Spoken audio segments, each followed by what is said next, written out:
What's up, guys? Chase Oliver 68 here, bringing you another video to my channel. Anyways, guys, if you're reading the title, you're probably like, Chase, what in the hell is this YWF Explosion that you are reviewing? Is this some indie fed? Well, it's not an indie fed. It's actually a CAW fed created by my good friend Marco Rose. Marco's a tight guy, wrestling genius here on YouTube. We had a rough upstart, me and Marco, when we first met, but then we became cool cats. And really, to be honest, I like Marco. He puts a lot of hard work and effort into this YWF product, and I just thought it would be repaying him, you know, just being a good guy to me and just being doing an awesome job with the show by reviewing these shows. And hopefully my reviews get you guys to go join YWF or go start watching YWF, because this is a CAW fed that I'm currently liking. I used to be so invested in the CAW feds back in the days of SMF. If you guys remember SMF, Story Mode Federation Wrestling, you know, SMF and all those other CAWs that were going around. And I really do like YWF a lot. I'm not really big into the CAW scene, so, you know, I hear of names like ACW, but I don't even know what ACW is. But I do know what YWF is, and it's very entertaining. So if you are interested in joining YWF, or, you know, just wanting to watch YWF because you hear these reviews of mine and you say, hey, that's some entertaining shit, Chase, go right ahead. Description box down below for episode 1, which I am reviewing. They're on season 4. You know, it's still a young company in the CAW fed. There's going to be a lot of chances to join. And if you put in the hard work and effort into the YWF, you know, pretty much you can do a good job in it. And hopefully you might get a world title shot one day, or a U.S. title shot, or any title. Any title is pretty cool if you win one in the CAW Federation. So let's get started with episode 1. So the show kicks off with the sick video package with that song from the SpongeBob SquarePants episode, Sweet Sweet Victory. It's showing Kronicz, and it shows up pretty much a bunch of quotes that other YWF superstars have said about him. My favorite was Anthony Ace's quote where he's like, I give up. That was the most hilarious quote that I saw.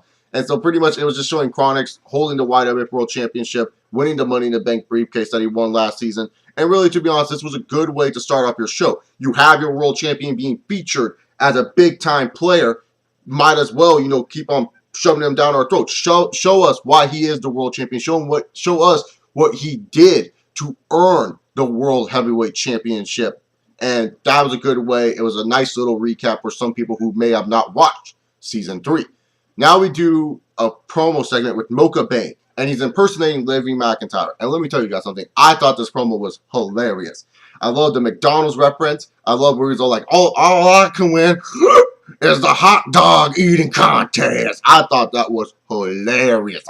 I was dying laughing. He was like, watch your McDonald's, watch your Pizza Huts, watch your Subways, because they're all running out of town because the war machine is running through. I thought Mocha Bane killed it in this promo, and I thought he did a very good job in this opening promo. Very entertaining stuff. Now we get YWF Unsolved Mysteries with Detective America, and he's trying to find out who impregnated Raven Lopez. And so our first victim of this week is Marco Rose. Now, there was a flashback scene where Marco and Raven in the ring had a communication where they pretty much said they had sex. They pretty much said, we had sex somewhere. So we go to Marco's house, and Marco's like, no, man, I just led him to the restroom, her to the restroom. We didn't do anything. Man, I don't have time for this. And so Marco, he seems kind of guilty with this, you know, defense right here. I mean, when you lead a girl to the restroom, you're pretty much fucking her, right? I mean, let's face it here. Maybe Marco got condoms at that drive-through condoms place that Kronicz talked about, which I will discuss his promo that he did later on in the show. But really, to be honest, Marco, did you fuck her or did you not? That's my question, because it seems like to me you may be the main suspect. But we're going to get another suspect next week. This is a great subplot. I love this subplot. This is totally just zany, off the wall. It has nothing to do with just in-ring wrestling. It's just a fun little subplot that could go on for a long time. I think this could go on midway through the season. If it drags on, you know, it drags on. But midway through the season, I think this could do wonders. And I'm curious if we're going to get a YWF baby. Can you create someone that short on WWE 14? I don't know, but definitely a good stuff on YWF. And so now we get our first match between Livy McIntyre and the Patriot. And for all you guys getting into YWF, the Patriot, he's kind of like the El Generico, how I put it as. He's like the El Generico. So if you guys like El Generico, I think you guys would love the Patriot. The Patriot is the U.S. champion, taking on the former #1 contender, Livy McIntyre. Now, Livy McIntyre failed to capture the YWF World Heavyweight Championship at Fully Loaded. against Carl's Jams. So he's pretty much trying to rebuild his character, rebuild himself to get into a huge title opportunity. And this was an Extreme Rules match.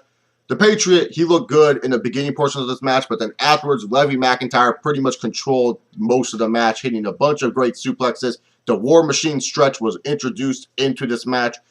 Great table spot on the outside where it looked like Levy was about to hit his finisher onto the outside, onto, you know, the Patriot, but the Patriot reverses into a DDT.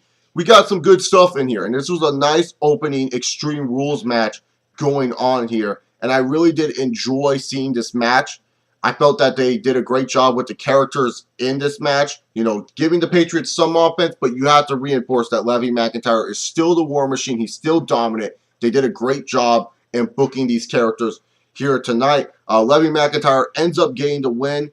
And he's maybe moving on forward to maybe getting another world title shot, maybe going for a mid-card belt. We don't know yet because that Moko-Bane rivalry seems like a big rivalry here in the YWF that may be producing in Season 4. So, really, to be honest, I'm looking forward to see what they do with Levy and Moko-Bane, I should say. But the Patriot, he's another great talent in the YWF. Do not count the Patriot out. Now, Ravishing Michael McGregor, he's a free agent. He has the Power Ranger ringtone, and he needs to find a home. And I feel this is a great subplot. You have a great entertaining guy with Michael McGregor with some awesome music in the background during his promo segments, talking about how he's a free agent, how he can go to any federation because they're calling him up. And this is going to be a good subplot for the YWF if they can keep Michael McGregor. I really want to know, will they keep Michael McGregor into the company? Because Michael McGregor could just say, fuck off and go anywhere else. He's that talented. But this is a good subplot. I can't wait to see how this subplot ends for the YWF. I don't know how long this subplot should go in a season, but it's definitely an interesting one nonetheless. I would say probably this is a first quarter subplot. If I was just thinking here, I would say this was a first quarter subplot and it will end in the first quarter of the season. But hey, you know, it could go the whole season. But if McGregor keeps cutting these types of promos, I wouldn't mind. Now, we get Levy McIntyre's promo on Moko-Bane, and honestly, I'm not a fan too much of shoot promos, okay? I understand the YWF people like to do the shoot promos, but I'm not a fan of it. And so when Levy was doing his impression of Moko-Bane, it wasn't as good as Moko-Bane's as Levy McIntyre, in my personal opinion. I mean, he was talking about football. He was like, you know, mentioning steroids a lot. I don't even know why there's steroids being mentioned. And he said he couldn't wrestle in the ring. And if you watch Moko-Bane's match later tonight, I don't know if I would say that. But you know, it was just kind of odd. And then he was talking about how Moko-Bane was just there because he's making his way up to the top because he sucks Kronicz's little baby penis and kisses Marco Rose's ass. And to me, personally, Moko-Bane just debuted at Fully Loaded, okay? This guy beat up Sexual Ginger at Fully Loaded. How in the blue hell do I know what Moko-Bane is? I don't know what the fuck Moko-Bane is yet, okay? You know, I don't know what his character is going to evolve to throughout the season. So this is kind of hard for me to really take this promo seriously because, like I said, Moko-Bane is a fresh new face. Yeah, on the Facebook page, he's been calling himself the real War Machine. He's been calling out Levy McIntyre. But really, to be honest here, I just felt this promo felt really flat. And I understand if some people will get pissed if I knock their promos, but this is what the review is for. This is for me to give my honest thoughts. And this is my honest thoughts. I felt this promo felt really flat. I wasn't particularly a fan of it. And I felt it could have been executed a little bit better. The little kiss ass and sucking penis part was just kind of weird. But now we get on to the Amazing Punk versus Moko-Bane. Amazing Punk is an established character in the YWF. And Moko-Bane's a new guy. And Moko-Bane screams Ryback to me. But in a good way. A good Ryback. Ryback done right. Moko-Bane pretty much dominated most of the match. Amazing Punk got some offense in there. But at the end of it all, Moko-Bane held up and hit the Mocha Bomb not once, but twice to get rid of Amazing Punk. And Moko-Bane looks like a future star. I don't know if Season 4 will be the season where he wins the World Championship. But maybe Season 5, maybe Season 6, he could be the future World Champion of the YWF. Mark my words about that. And I can't wait to see what they do with Moko-Bane and Levy McIntyre. The match was done well because Moko-Bane was treated as a dominant force. There wasn't a point where Amazing Punk made him look like a little bitch. He just looked very, very good. and now he's 2-0, I believe, in the YWF.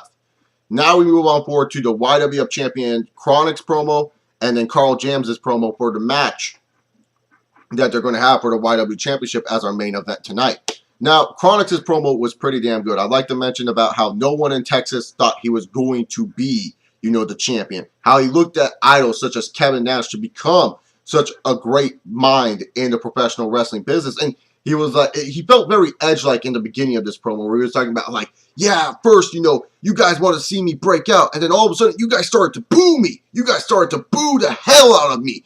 And I thought that was good stuff right there. And then, the stuff talking about Anthony Ace and Debtors, yeah, it was a little bit too shooty for my liking. But what I liked about it was he wasn't being really derogatory towards those characters.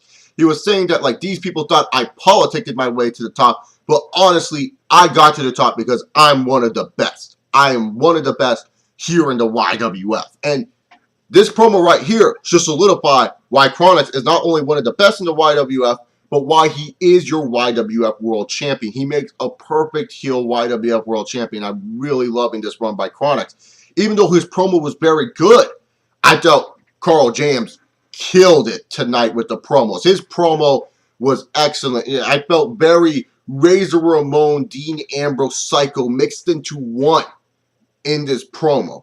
And it was very good. Karl Jams said, like, he used to do it just all for the people. It was just all about, what the fans want. But Karl Jams, he wants to get shit done.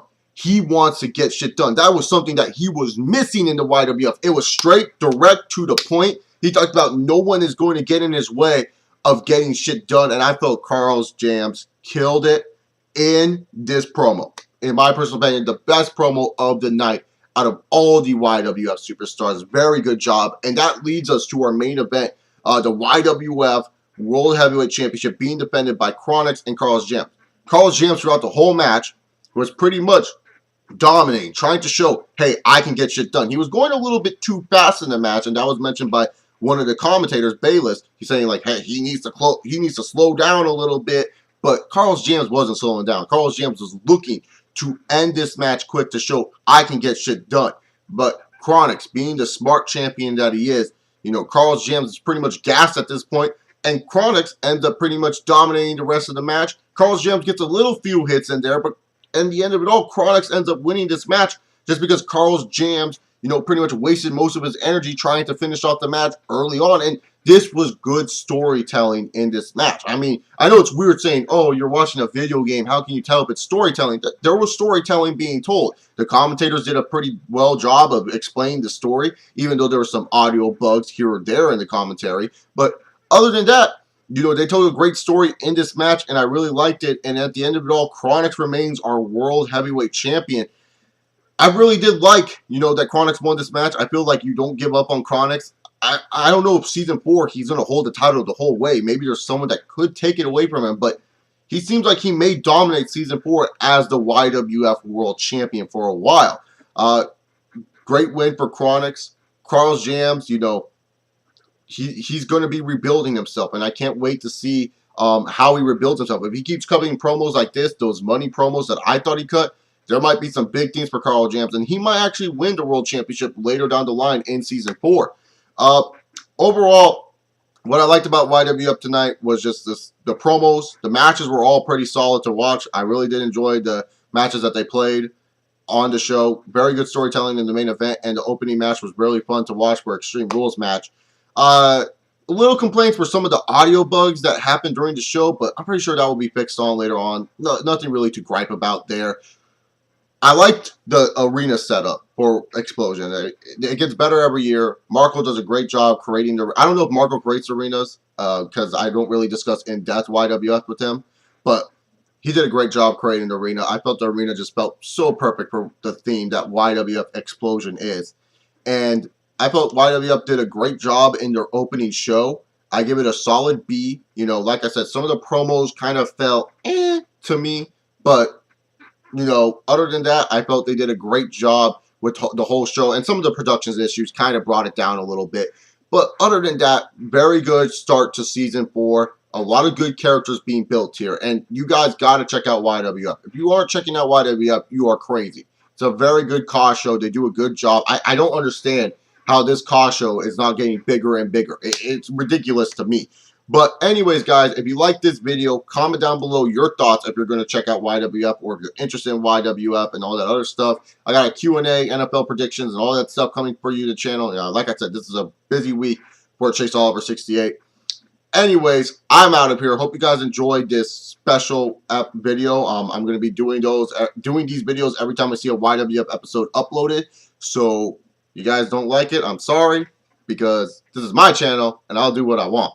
That's pretty much what I say. But yeah, that's it. Follow me on Twitter at ChaseOliver68. Check out YWF all in the description box down below. I am out of here. And that's pretty much all I got to say.